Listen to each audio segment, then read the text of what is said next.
बात करते हैं चौथी तिमाही में नजारा टेक्नोलॉजीज के नतीजे की। नतीजे अच्छे रहे हैं, कंपनी घाटे से मुनाफे में आ गई है, आय भी 40% से ज्यादा बढ़ी है, मार्जिन में उछाल है। नजारा टेक्नोलॉजी के सीईओ मनीष अग्रवाल साहब हमारे साथ जुड़ रहे हैं इन नतीजों पर चर्चा करने के लिए। अग्रवाल साहब, स्वागत है आपका। आप इस क्वार्टर में मुनाफे में आए। अब ये बताइए कि आगे भी क्या यही ट्रेंड देखने को मिलेगा? आप चूंकि काफी तगड़ी ग्रोथ कारोबार में लाना चाहते हैं, तो फोकस ग्रोथ पे रखेंगे या मुनाफे पे रखेंगे?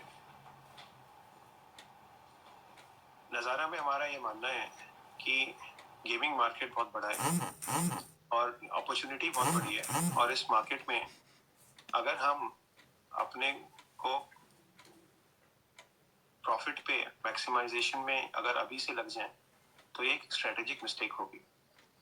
लेकिन साथ ही में हमारा जो डीएनए है वो है कि हमारी ग्रोथ होनी चाहिए, साथ में मुनाफा भी होना चाहिए। इसलिए अगर आप देखेंगे इस बार हमारे जो रिजल्ट्स हैं, हमारा जो प्रॉफिट है वो करीब 13.5 करोड़ 13.6 करोड़ का प्रॉफिट है, और ना ही सिर्फ प्रॉफिट है जबकि 67 करोड़ का हमने कैश भी जनरेट किया है ऑपरेशन से। तो ये हमारा डीएनए है, और हम लोग आगे भी जो ग्रोथ है, ग्रोथ के साथ प्रॉफिटेबल ही रहेंगे, क्योंकि हमारे जो बिजनेसेस हैं उनमें इतना मादा है कि वो ग्रोथ और प्रॉफिटेबिलिटी साथ में ला पाए। लेकिन प्रॉफिटेबिलिटी को मैक्सिमाइज करने का हमारा उद्देश्य नहीं है, और यही मेरा मतलब था ये कहने से कि we will not maximize profits over revenues.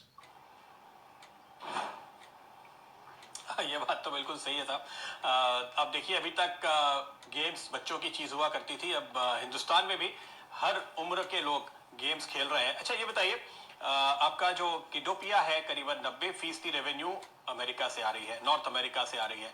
क्या इसमें कोई बदलाव होता हुआ देख रहे हैं आप? किन मार्केट्स पर आपकी नजर है?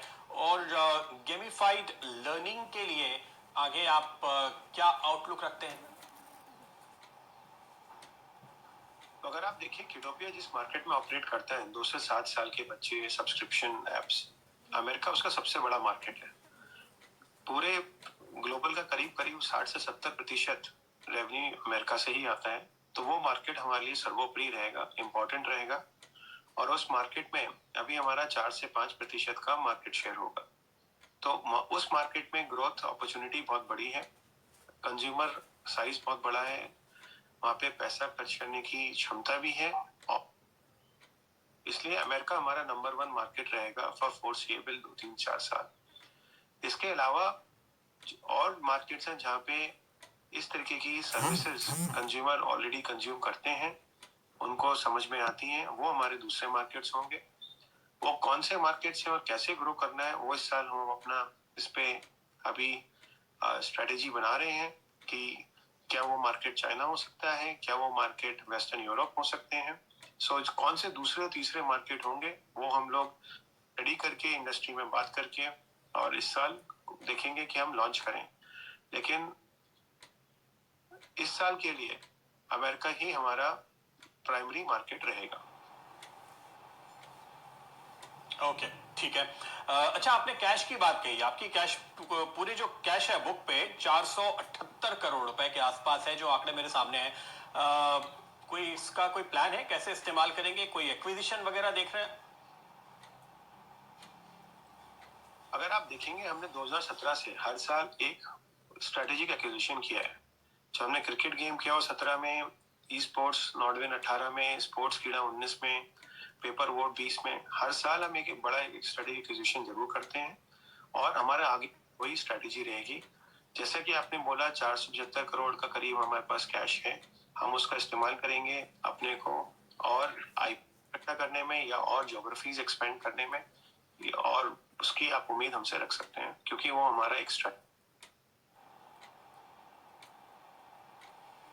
ओके अग्रवाल साहब, बहुत बहुत शुक्रिया आपका हमारे साथ जुड़ने के लिए और ये सारी जानकारियां देने के लिए। अल्पेश जी, नजारा जल्दी से नीचे आके फिर मौका दे रहा है क्या? 1640-1650 का एक ये स्टॉक है। मैं समझता हूँ यार, मैं देखिए जब मैनेजमेंट बात करते हो जाता है, बहुत अच्छी सी बात कही इन्होंने। मैं समझता हूँ कि 1700 के ऊपर किसी भी आर्ली कहने से अगर क्लोज हो जाती है, इन दैट केस कि ये जो आज गिरावट आई थी वो गिरावट पूरी हो चुकी, और अब ये 1640 का अगर आपको स्टॉप लॉस लगा करके आप आप इसके अंदर खरीदारी करिए। जो टारगेट बंदे हैं वो करीबन 1800 साढ़े 1900 तक के हैं, लेकिन जैसे आपको पता है कि मैं काफी कुछ बुलिश हूँ स्टॉक के अंदर। मुझे लगता है कि ये कुछ बहुत बड़ा मल्टीबैगर स्टॉक आने वाले दिनों में हो सकता है, तो this is the right time to accumulate this stock. Okay, नहीं आपने क्या कहा, 1700 के ऊपर अर्ली कैंडल क्लोज होनी चाहिए। जी हाँ, जी हाँ। देखिए आज एक गैप डाउन ओपनिंग हुई है प्रदीप, ओके। तो मैं समझता हूँ कि जैसे 1700 के ऊपर ये क्लोज हो जाएगी तो ये रिवर्सल ठीक की ठीक ठीक, नहीं formation समझ गया मैं, थोड़ा वक्त कम है। मैं सिर्फ कंफर्म करना चाहता था कि आपके जो कॉल है वो कंडीशनल है, 1700 के ऊपर किसी भी घंटे क्लोजिंग हो जाए तो फिर आप यहाँ पे खरीदारी कर सकते हैं। सुबह का जो हाई था उसके ऊपर ऑलरेडी ये स्टॉक निकल आया है, तो जो गैप बनाया था इसने अभी उसको मेरे ख्याल से तो करीब करीब पूरा भर चुका है। वक्त थोड़ा कम है इसलिए फिलहाल इस चर्चा को यहीं पूरा करेंगे। अल्पेश जी शुक्रिया आपका हमारे साथ जुड़ने के लिए। जाते